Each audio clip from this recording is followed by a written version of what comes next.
you had to have a lot of money to have a lot of slaves, and only less than 30% in the South had that.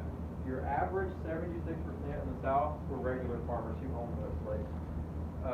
And that, was a big reason a lot of them fought was because some of them fought to keep the slaves, some of them fought to fight for their homeland, what they had always lived at, believed in. And so those were kind of reasons why the Confederates fought.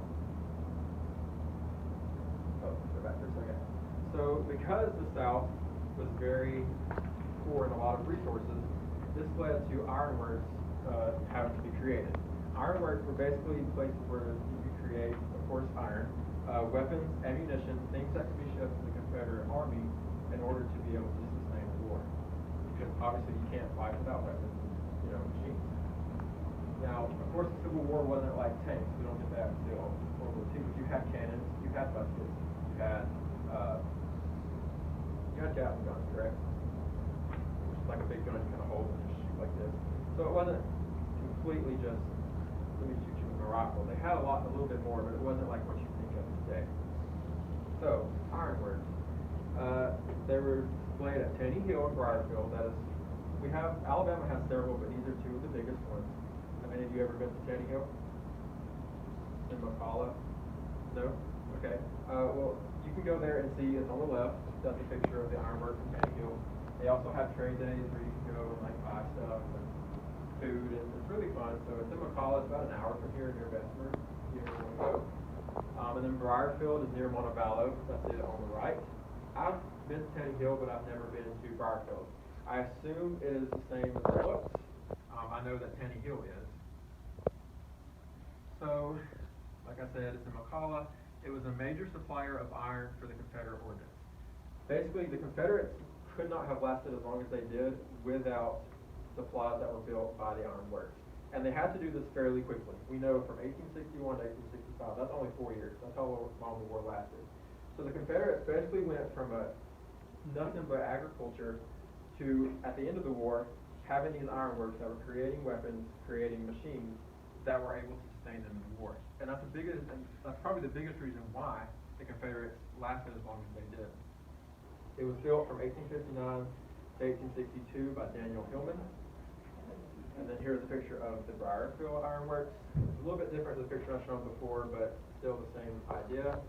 Like I said, it's located near Montevallo, and it also helps supply ammunition and guns and stuff. So, cotton. Cotton is very important to the South at this time. It is probably the main source of income for the Confederacy, and it was huge here in Alabama. Just right up the road up there, there's a cotton field. I know you see it all the time. We still have cotton today. The soil here is very, very good for cotton, and this is why the South was, had so much cotton at the time. Mobile, Alabama served as a major port for cotton to be transported. Mobile was a big city at the time, probably one of the biggest along with New Orleans during the Civil War. Today it's a big city, but it was even bigger then. It was very wealthy, had a lot of people, and was very, very famous.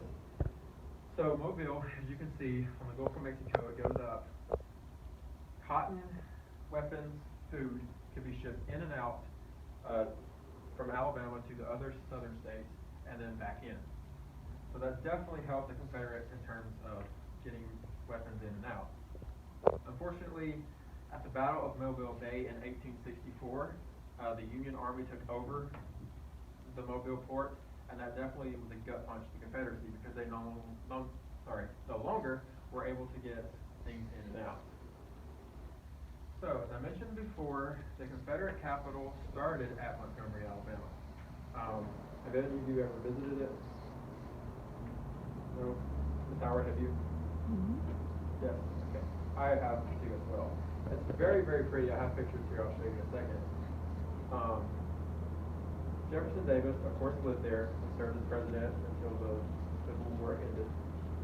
The capital stayed at Montgomery until about 1862, correct, when it was moved to Richmond, Virginia. Several reasons it was moved to Richmond was one, they said the Alabama heat was horrible, and it had mosquitoes. We can attest to that. We know mosquitoes are very bad. Now in Richmond during the summer, it's very, very hot there too. So I don't think they were escaping it too much, but the idea was definitely there. Another reason they moved it to Virginia was to be closer to Washington, D.C. Richmond and Washington are only about an hour apart. that helped the Confederacy a lot because they had intel. They could get closer to Washington and Lincoln, they could hear more, they could see more, they could definitely put the pressure on Washington to keep the Union Army going and potentially have a siege of Washington. The third reason was they wanted to host Tredegar Iron Works. Tredegar Iron Works is another ironworks located in Richmond. The Confederates were able to get there, they get closer to it, they were able to get more supplies to them and to the Confederate Army, therefore helping the war cause even more. So here is the first white